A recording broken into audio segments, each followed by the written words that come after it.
Tava, your, Yoga Ishvara, of the masters of yoga. Ishvara, O Supreme Master. Navidanti, they do not know. Api, even. Yoga Ishaha, the masters of yoga. Yoga Mayam, your spiritual power of delusion. Kutaha, what then of? Vayam, us. Translation and purport by the disciples of Srila Prabhupada. Okay, what to speak of ourselves, O Lord of all perfect yogis? Even the great mystics do not know what your spiritual power of delusion is or how it acts. Purport. Systematic understanding of something should include knowledge of both its swarup, or essential identity, and also its vishesha, the attributes that make it different from other things. Maya, the energy. Hare Krishna, Hare Krishna, Krishna Krishna, Hare Hare, Hare Ram, Hare Ram, Ram Ram, Hare Hare. Okay, so short purport here.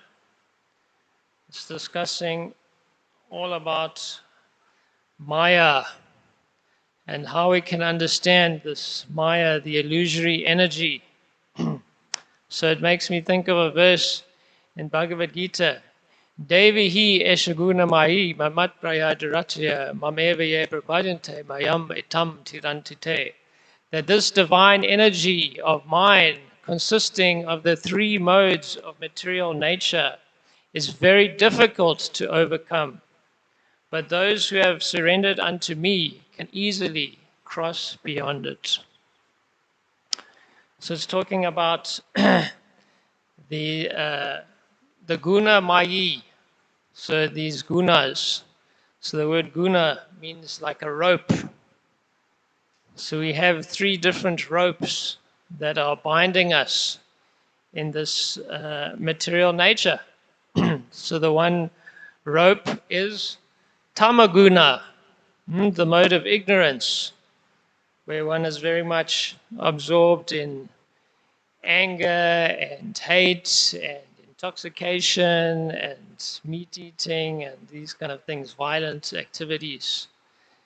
And then there's Rajaguna, the rope of greed and the rope of passion and lust. And then there is Sattvaguna. So that is the rope of being a very good person, the mode of goodness, and the different qualities of that. So in the previous verse, it's discussing how all these different classes of people receive the Lord's mercy to become liberated. He talks about all these enemies of the Lord even. So those reformed enemies include the Daityas, the Danavas, the Gandharvas, the Siddhas, the Vidyadharas, Charanas, Yakshas, Rakshas, Pichachas, Bhutas, Pramatas, Nayakshas, and many others have become attracted to you because of exceptional hatred, while others have become attracted because of their mood of devotion based on lust, or Rajaguna. Says, but the demigods and others infatuated by the material goodness feel no such attraction to you. So all these personalities who are in Tamaguna, they got liberated, and those who are in Rajaguna, they got liberated by the Lord's mercy. But the demigods, those infatuated by the mode of goodness, they didn't get liberated. Isn't it? Isn't that interesting? It says here, he favored the demons by killing and liberating them, and the Gandharvas by engaging them in singing his glories. On the other hand, the Lord awards sense gratification to the demigods, who are proud of being situated in the mode of goodness, and thus become deluded and forget him. Isn't that interesting? Because usually we're always encouraged, we have to cultivate the mode of goodness, isn't it? The mode of goodness is the scene like, like the airport from which we launch our plane to go into pure goodness, Suddha Sattva. But here this is talking about how we can become proud of being situated in the mode of goodness, how that itself is another rope that can bind us in material existence, in the cycle of birth and death.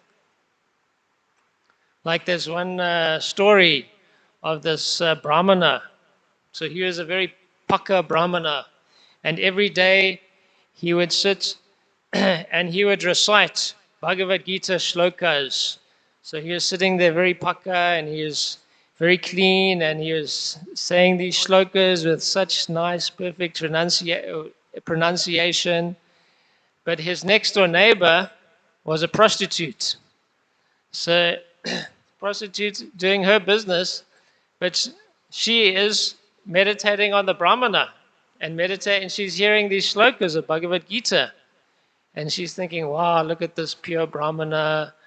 And, this is so wonderful. I'm hearing these shlokas of Bhagavad Gita. But what is the Brahmana thinking? He's thinking, look at this degraded prostitute. I'm trying to do my bhajan here, and I have to have darshan of this prostitute doing this degraded activity. So he is getting very much disturbed by the prostitutes.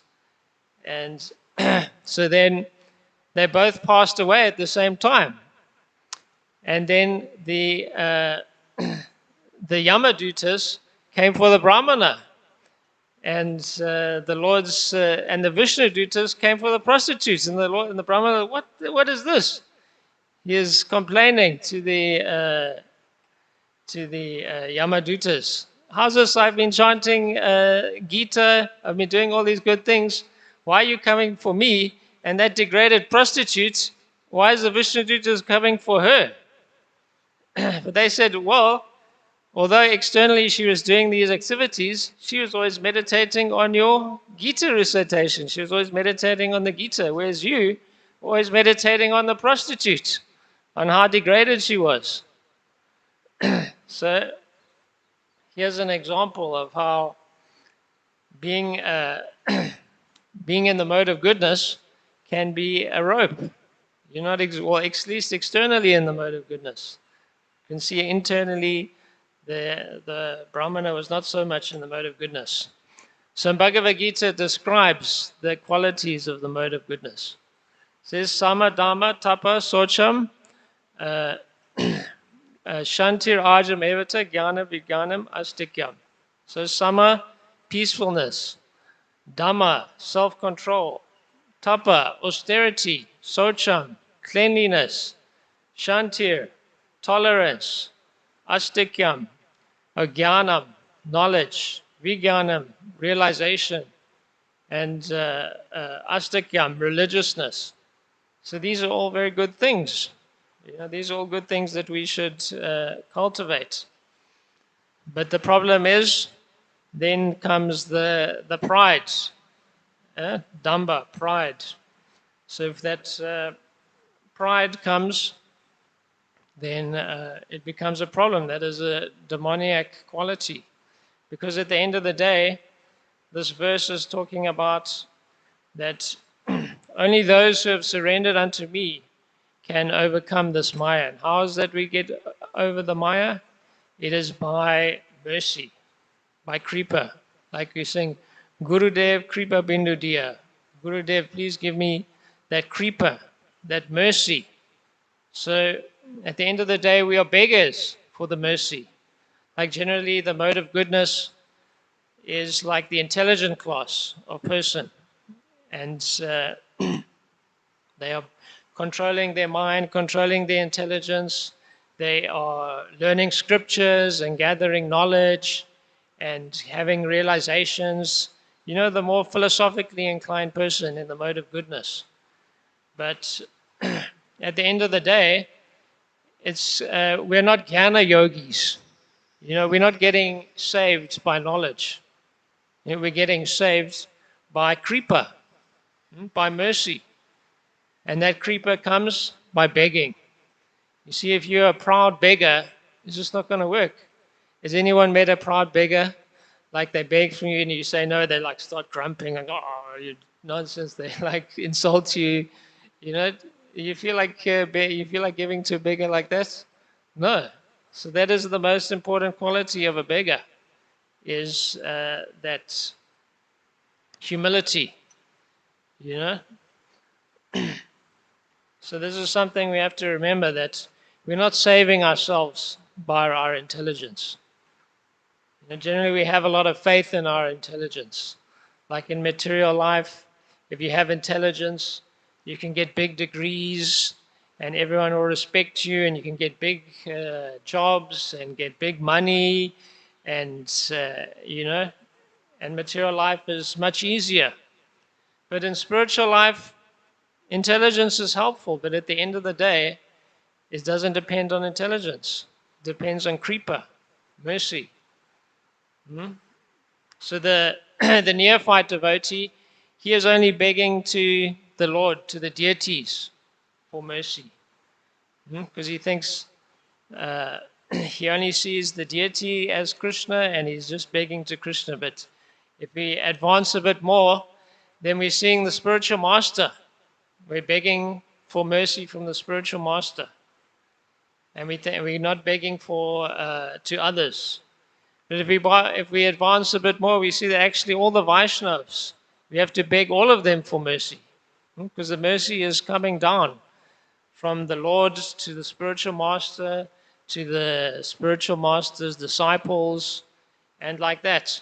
We have to have this mood that we are begging for the mercy from even the Vaishnavas.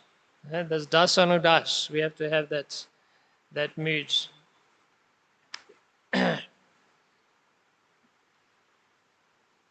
So we cannot become. So the problem of this, if we're proud of our intelligence, we become like jnana mishra bhaktas. We have too much faith in our intelligence. Like maybe sometimes, the spiritual master can tell us something that doesn't make sense to us. It's because with our intelligence, we discriminate what is right and what is wrong, what is maya and what is illusion. And maybe sometimes the spiritual master will tell us something and our intelligence doesn't agree. So that is the test of Krishna. You're going to have faith in the spiritual master, or you're going to have faith in your own mind, in your own senses, in your own intelligence.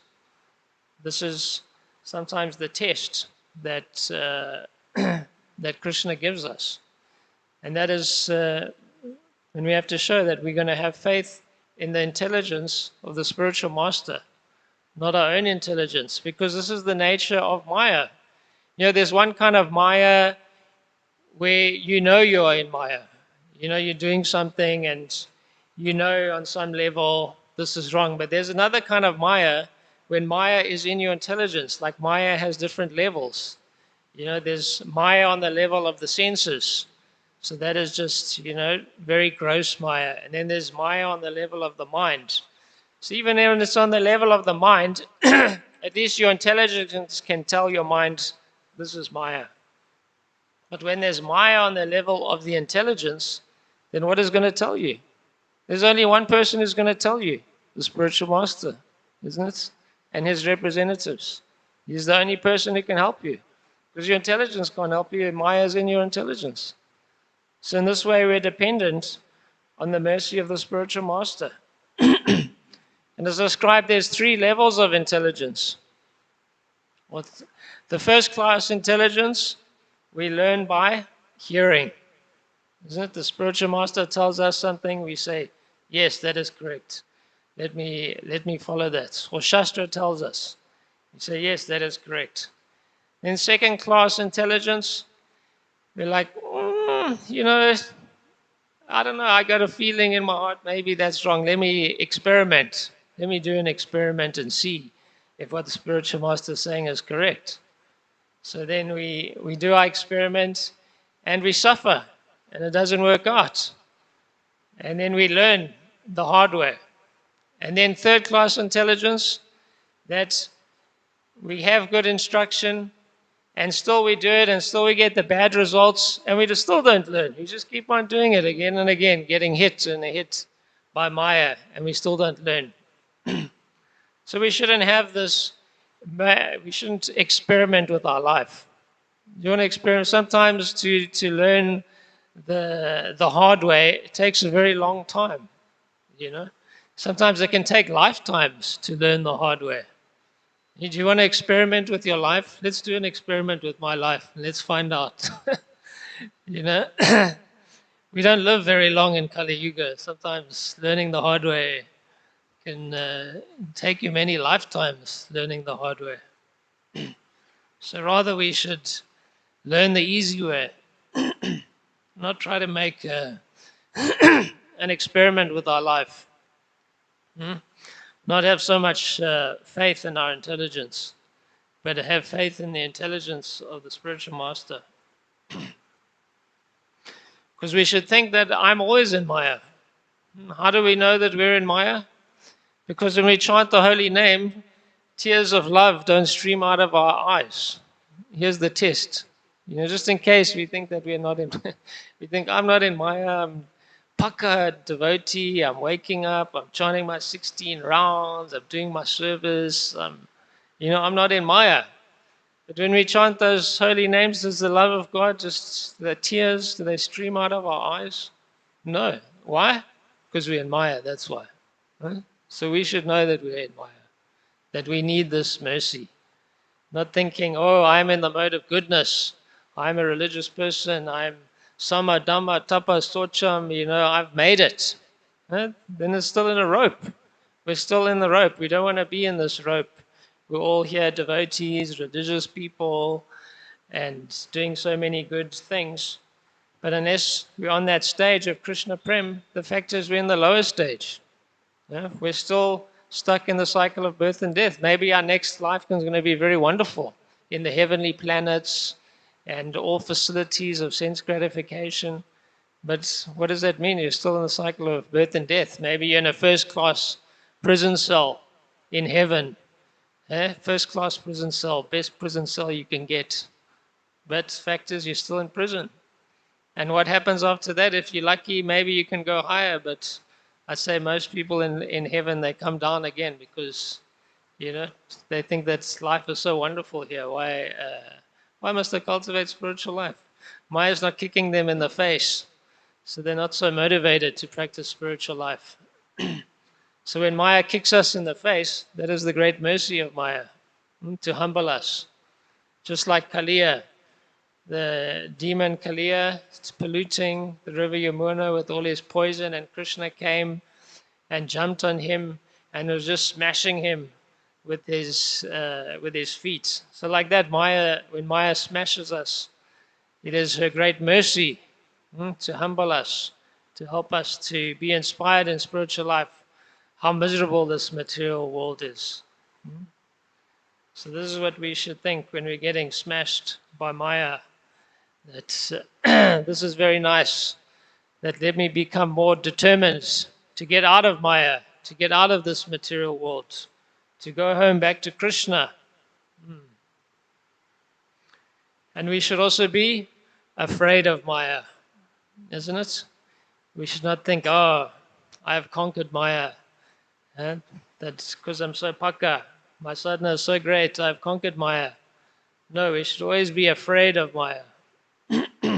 Like there was a sage, Jaimini, and his guru, Vyasadeva, was giving a lecture telling him that Maya is very powerful, you should be very afraid of Maya.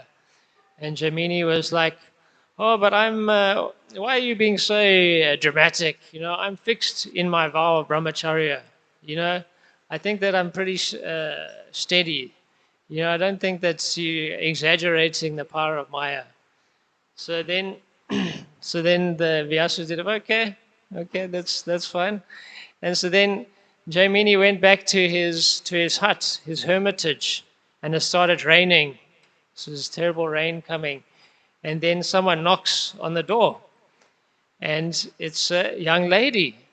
She's all wet because it's raining. And she begs the sage for shelter in his hermitage. So how can he refuse protection to the lady? He says, okay, you can sleep in my hermitage, but I will go outside. And even if I knock to get back in, do not allow me back in the hermitage. So then she's like, okay. So then she goes in the hermitage, locks the door, and and then of course Jaimini.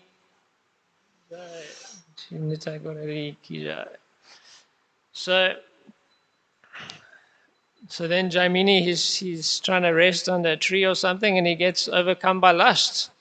You know, this young lady, she's all wet, her clothes all wet, and he can't stop thinking about this lady. So then he starts banging on the door.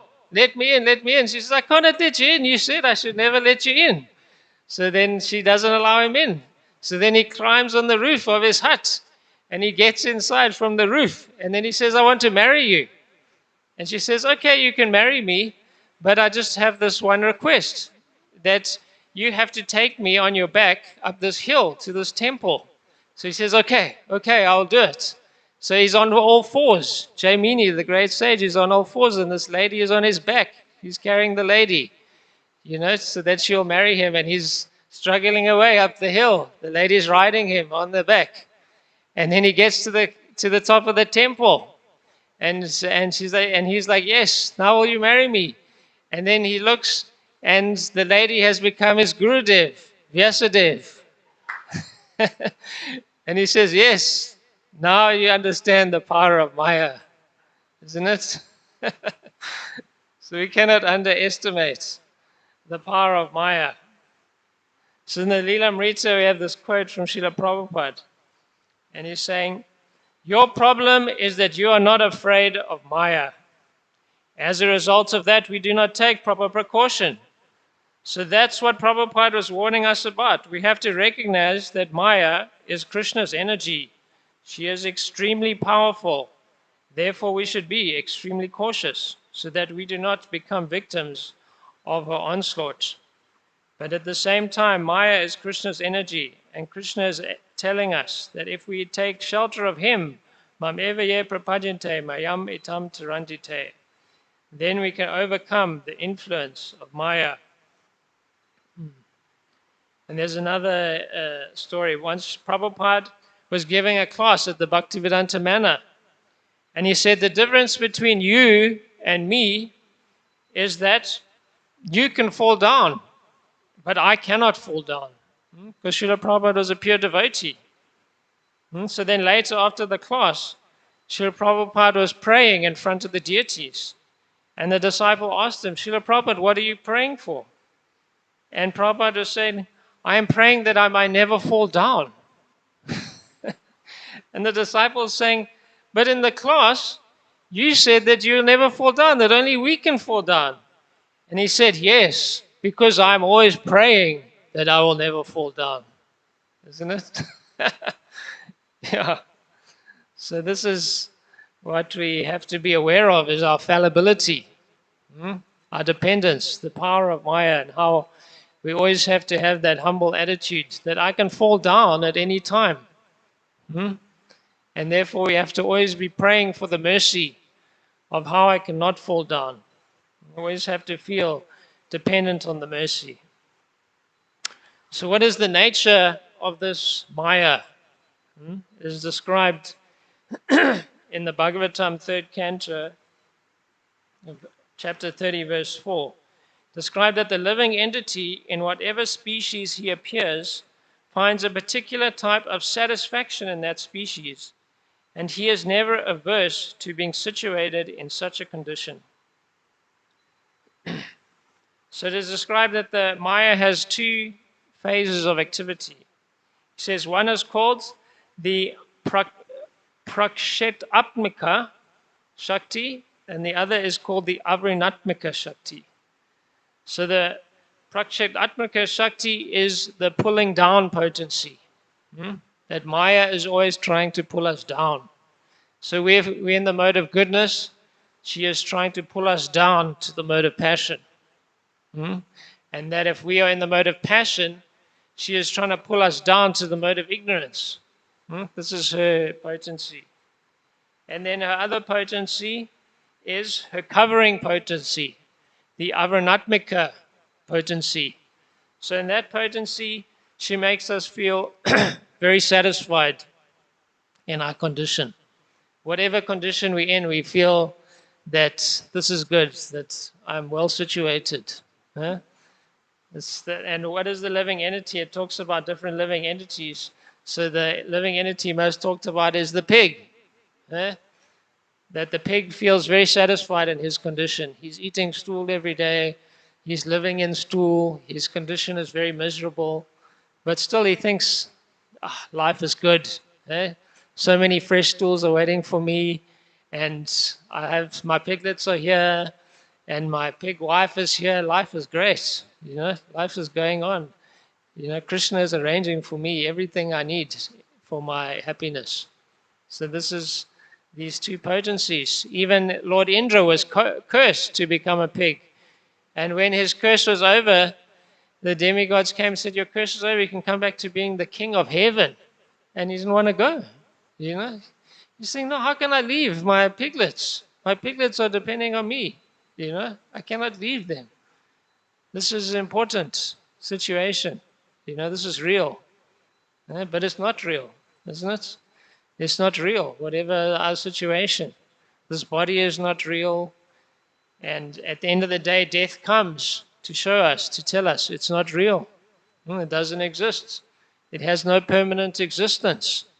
What's real is what is permanent. And this body is not permanent. So, in whatever situation we find it is not a permanent situation. So it is not real. So we have to be very careful of this Maya. That whatever our state of Maya, whatever level, she wants us to feel like that's enough. You're doing well enough. You don't need to push yourself to go higher.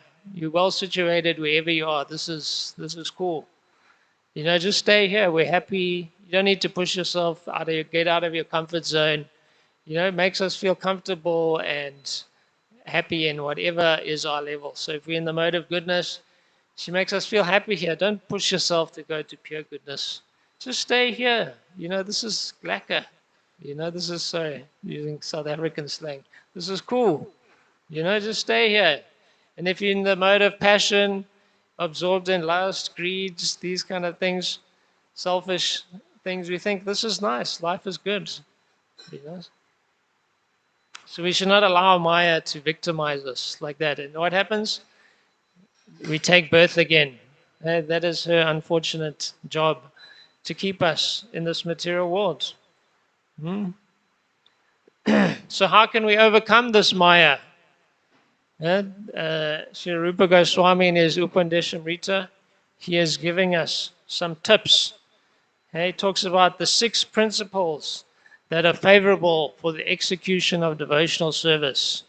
6 principles that help us to overcome Maya. And what are they? Being enthusiastic, utsaha, endeavoring with confidence, being patient, acting according to regulative principles, Shravanam, Kirtanam, Vishnu, abandoning the association of non-devotees and following in the footsteps of the previous acharyas. So there's one PhD. They done research. Her name is Angela Duckworth. Prabhupada said PhD stands for piled higher and deeper. What is piled higher and deeper? Stool. But still, if they find things which are in line with Shastra, we can accept it. So she has done research to see what is it that makes people successful. Like she would go to military academy and try to see what qualities would separate the successful soldiers from the soldiers that don't make it. And what is it, if you go to a sales team, what is it that separates the successful salespeople from those who are unsuccessful? Or students, what is it that separates the unsuccessful from the successful? And what is the most important quality she found? She calls it grit. Grit. So she defines grit meaning passion and perseverance for long-term goals.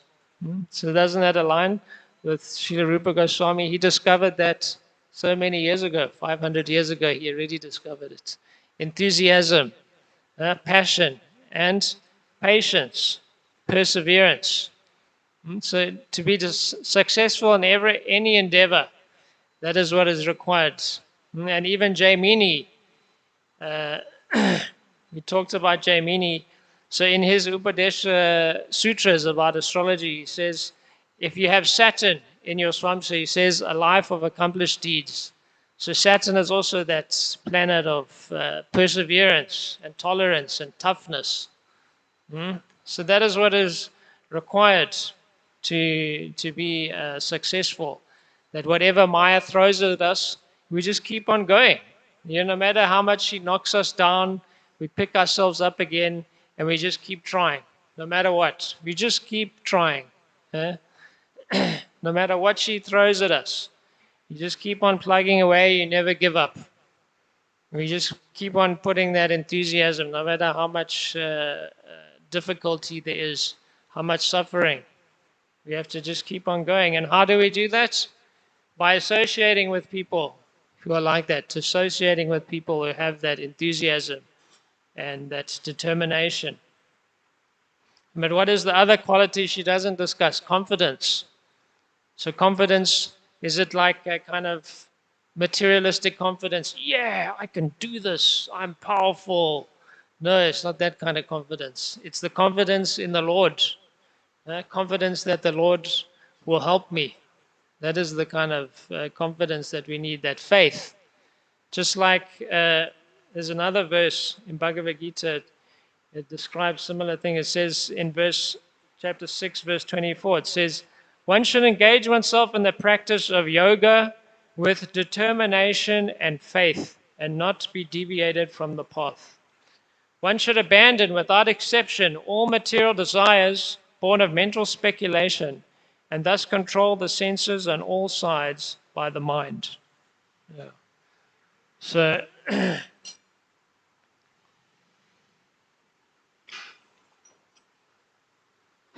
so in the purport to this verse, Prabhupada explains the story of the sparrow. Yeah? The ocean came and took away the eggs of the sparrow. So the sparrow decided, I'm going to dry up this ocean and retrieve my eggs. So the sparrow's there, tiny little sparrow, just massive ocean, and he's there with his little beak, pecking away at the ocean. And what is everyone doing? Laughing at the sparrow, think, this is impossible, isn't it? This is an impossible thing you're trying to do. But then Garuda gets inspired. Garuda, the sparrow is a bird. Garuda is also the king of the birds. He gets inspired by the determination of the sparrow. And then he decides to help the sparrow. And then the ocean becomes afraid that, oh my goodness, this Garuda is going to completely destroy me. So then the ocean returns the eggs to the sparrow. So this is so when we are trying to overcome Maya, this supreme energy of the Lord, we are like the sparrow trying to dry up the ocean, isn't it? Like if you tell people, oh, I want to become enlightened, think it'd be ridiculous. I want to become liberated from the cycle of birth and death. People think, oh yeah, or you're going to become a yogi and go live in the Himalayas and this is Kali Yuga. Get with the program. It's not going to happen. That's what people think. I think this is impossible to become liberated. So much austerity, you'll never become liberated. It's impossible, isn't it? But no, for the Bhakti yogi, it is possible. Obviously, by people's stereotyped way, they think of how does one become enlightened. It is impossible. If you want to become enlightened by Hatha yoga and doing your asanas and doing your tapasya and sitting in the fire, you're putting the fire around you, doing your tapasya in summer and in winter, you have to go and meditate in the ice cold water so that you can transcend duality. Impossible. It is impossible for us, isn't it? Or you want to be a big philosopher and we want to become liberated by our own intelligence and our own philosophy. Can we become liberated by that, by being a philosopher and just by using our intelligence to try and understand? This is what the scientists are doing, isn't it? They're trying to think. They think that by their intelligence and their experiments, they can understand the truth. Like Elon Musk, he's building the most massive supercomputer and he's saying, oh, I want to use AI to understand the mysteries of the universe. And everyone's like, wow, that's so cool, isn't it? And what are the devotees thinking? What an idiot. What a waste of money. Eh? I understand the mysteries of the universe. How do you understand the mysteries of the universe? You ask Yogeshwara, the master of all mystic power, the master of all mysteries. You ask him, how does one understand? He can tell you. That's it. It's simple. It's right here. Read Bhagavad Gita. No need to take millions of dollars and build your big supercomputer to understand the mysteries of the universe. You can just have some humility and listen to what Krishna is saying, and you can understand the mysteries of the universe. Yeah. So if we endeavor like that with determination and faith that Krishna will help us, faith in the spiritual master, faith in the devotees, faith in the mercy, then we can attain perfection. That is Bhakti Yoga, the topmost yoga system. We can attain in Kali Yuga by mercy, by humility, by our humility to beg for the mercy. That is our potency to be liberated. So by that potency, we can attain liberation. The greatest thing that anyone can attain in the material world, liberation, the most difficult thing. Like in Kali Yuga, people think, oh, you can become a rich man. Yeah, it's possible to become rich. You work really hard, you endeavor, you can do it. But if you tell them, I'll become enlightened, they think, you can become rich, sure, but to become enlightened, it's not going to happen. But you can. You can attain the most difficult thing by the mercy of the Lord. So like that's, if we just always have that humble mood of begging for the mercy to become released from this Maya Shakti, then we can go home back to Godhead. Hare Krishna. Thank you very much. Any comments or questions? Yes, Prabhu?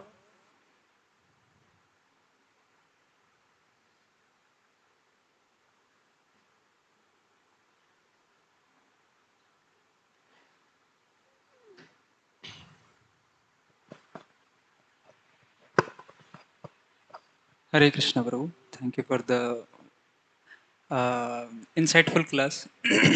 uh, I wanted to ask this question that you had mentioned that in conditioned state we have too much faith in our own materialistic intelligence, because of which we are unable to put sufficient faith in intelligence of the spiritual master and devotees association.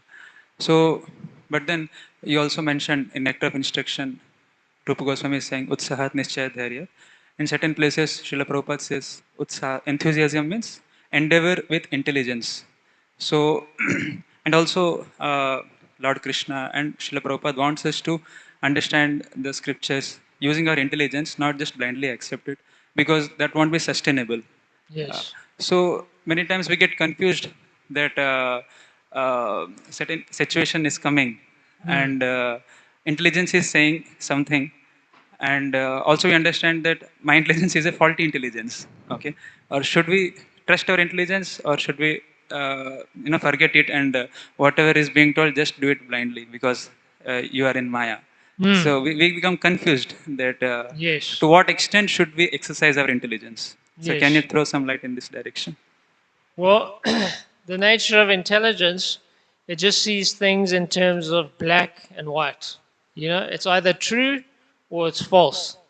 But the problem of this material world, nothing is ever really true or false. You know, like like you say, like in mathematics, you get 1 + 1 = 2. So if I have one apple plus another apple, you get two apples. But are two apples ever exactly the same? Are they ever exactly one? They're not. Each one is a little bit different from the other one. So with the intelligence, we like to see things, yes, I must always blindly follow whatever I'm told. Or with the intelligence, we say, yes, I must always think for myself and be independently thoughtful. That's Prabhupada said that, be independently thoughtful. But the fact is, neither of those things are right. There's always, you have to have a middle path. You always have to, sometimes you do need to think for yourself. Sometimes you do need to be independently thoughtful. And sometimes you just need to follow blindly. It's just there's always a balance of things. It's never just one or the other. That's the strategy of always following blindly or always following your intelligence. There's always going to be, you always have to, there's always been a balance between the two. So sometimes when someone says something, your authority says something that's like really out there, then you have to think, okay, maybe this is, maybe my authority is having some issues. Let me use a bit of intelligence. I mean, let's face it, in the history of ISKCON, we've had some pretty wild authorities out there. Who did some wild things. And some of his disciples, and some people are even gurus to that disciple to that day. They still, I mean, disciples to that guru, even though the guru did some really bizarre things, even to this day, they still have blind faith in that person, even though it's pretty clear that person had some issues. So, if they're saying something pretty extreme, you need to use your intelligence. But at the same time, you can't be extremely, oh, and what everyone says, these people are all idiots. What do they know? I got my big degrees. I'm a topper, whatever. I can figure it out on myself. That's also extreme. So in general, the rule of thumb is we should follow what people are saying, what our seniors are saying, what our guru is saying, what our authorities are saying. That's the rule of thumb in general. But there's always going to be there's always going to be some edge cases where you need to think for yourself, and that's what they're telling you is maybe a bit out there. So it's a bit of both. But the rule of thumb is we consult seniors, we consult gurus, we get advice, and then we decide. That is the rule of thumb. But there's also the other case. So like most things in the material world, it's both. You just got to find that some reasonable middle ground. Yeah. Hare Krishna, Prabhuji. Thank you so much for nice class. Actually, you were telling about Maya in the senses and Maya on our mind, intelligence, mind intelligence. So generally, what happens? Like first, Maya from the senses will go, or Maya from the like sometimes it happens that our senses really become uncontrolled. Yes. So but in mind we know that this as you were telling, Yes. but when it is in mind and intelligence will not come to know. But opposite can also happen, even if mind like if it is in mind. So what will happen actually? First, this senses Maya from the senses will go, or from the mind intelligence should go? How it should work actually? Yeah, it's both. I mean, the fact is, as the senses get agitated, it's like a disease. It starts with the senses, and then the disease spreads. And slowly, the mind is strong, but slowly over time, it starts eroding the mind. Then the mind goes. Then the mind starts eroding the intelligence. The intelligence is trying to fight it. So it's like that. It's a disease, and some Maya we're bringing from a previous life. Some Maya is there in our intelligence on the high level, the false ego that we're just bringing from a previous life. We already have conditioned. We are conditioned, and some of that conditioning is coming from the previous life. So it's both things. Yeah.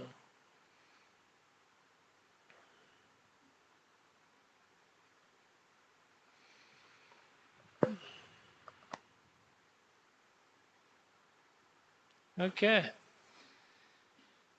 Jai, thank you very much. Hare Krishna.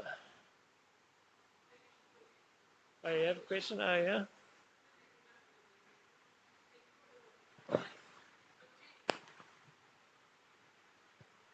Hare Krishna. Yes. Prabhuji, even when the demigods are deluded by Maya, then what is the hope for the fallen souls like us? Yes.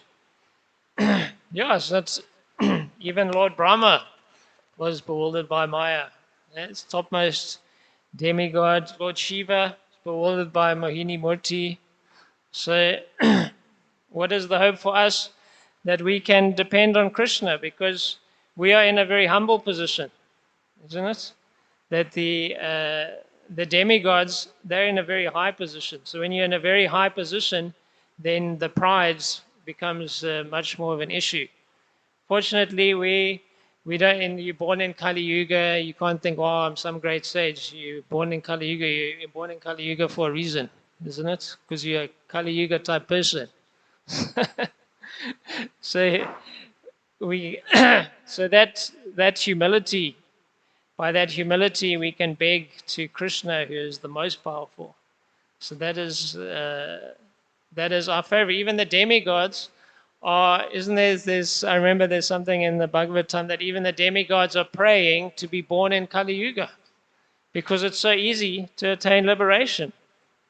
So for the demigods, it's very difficult to attain liberation because there's so much Maya. Maya is so nice, you know. Maya is so nice for them.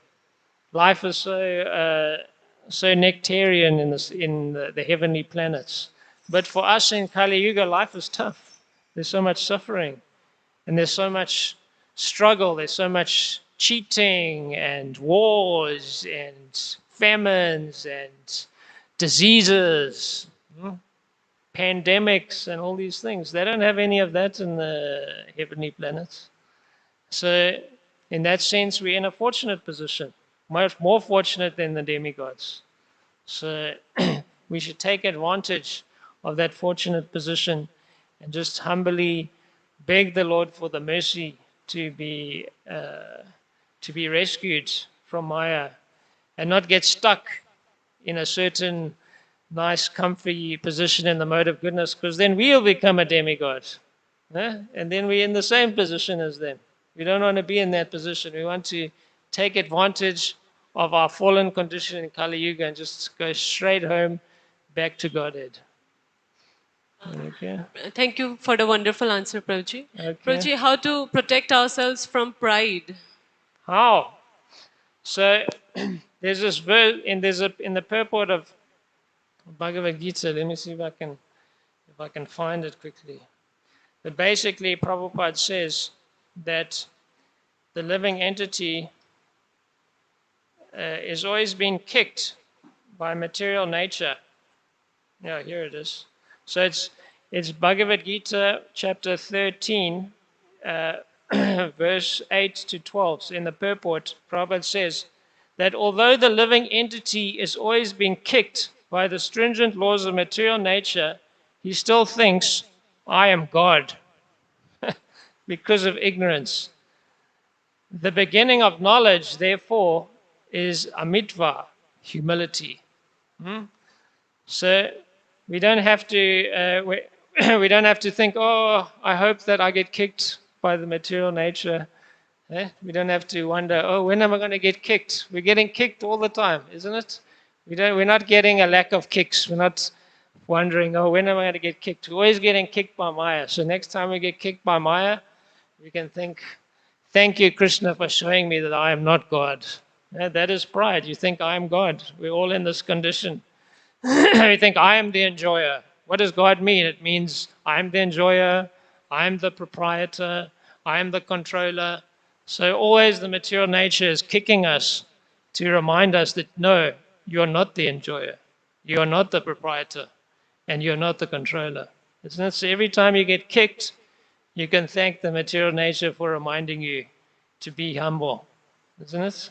So that is how we can be humble. One idea. Thank you, Prabhuji. Can I ask one more question? Yes. Yes. Prabhuji, in day-to-day life, we are not being able to judge what is Maya and what is Yoga Maya and what is Mahamaya. So how to bifurcate, how to know that when our intelligence is so doomed, so how to understand that I am being tested by Yoga Maya or Mahamaya? I don't understand. What do you mean by I'm being tested by Yoga Maya? Like Yoga Maya, when I think of Yoga Maya, I'm thinking of Krishna's pastimes where Yoga Maya is making Mother Yashoda think that Krishna is my son. So I don't think we're in that kind of level where we're wondering, is Krishna my son or is Krishna God? So I'm not quite sure what is your question. Yes, Prabhuji. My question is regarding like when we are doing some services, Yeah. when some conflicts coming in the Yes. services itself with the Yes. devotees, then Yeah. how do we resolve that? How do we understand that we are affected by Mahamaya or Yogamaya? Oh, okay. So, so you meaning how do you understand?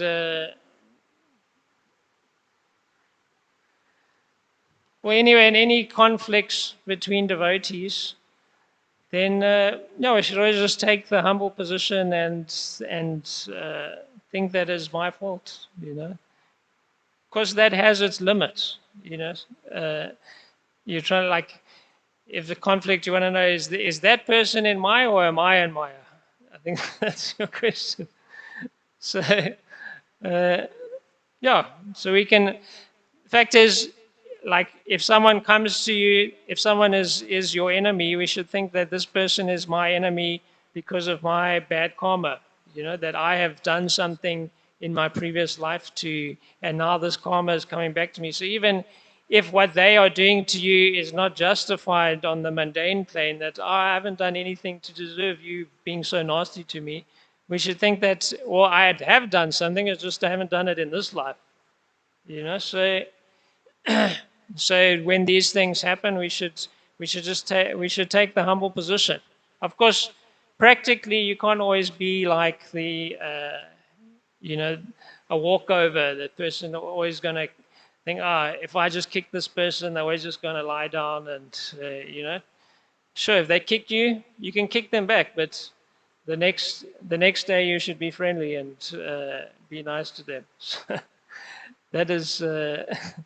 I actually watched this video. It's on something called game game theory, where these mathematicians they work out where it's called the prisoner's dilemma, and how do you when you get two prisoners, they have two options. They can either cooperate or they can steal from the other and win. But the problem is, so doing a bad prisoner seems like the best thing. You steal from the other prisoner, you get the most. The problem is if you have to see the prisoner the next day, then that becomes a problem. So they they try to work out what is the best. They had these different game theory mathematicians to present their algorithms, and they would play against each other and see which one is the best strategy to win the game, the prisoner's dilemma. Because if they cooperate, they had like I think it was like 5 coins. So if they cooperate together, they only get 3 coins. If the one defects and takes the coins, then he gets 5 coins. Uh, so, but then the next time the other one can steal your coins. Something like that. I can't fully remember. But basically, the best strategy when all these algorithms were playing against each other was called tit for tat.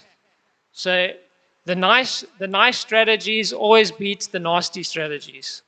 But the tit for tat one, that he always tries to cooperate, but if you hit him, he hits you back. But he doesn't hold a grudge.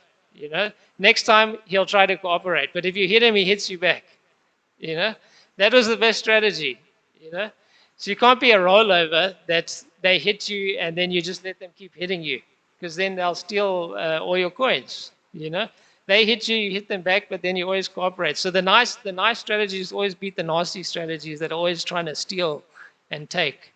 So it's mathematically proven the best strategy is tit for tat. Always try to cooperate, try to be nice, but if someone punches you, you punch them back. But the next day you be their friend. Best strategy. Thank you, Prabhuji. Hare Krishna. Okay. Hare Krishna. Okay. Anything else? Hare Krishna.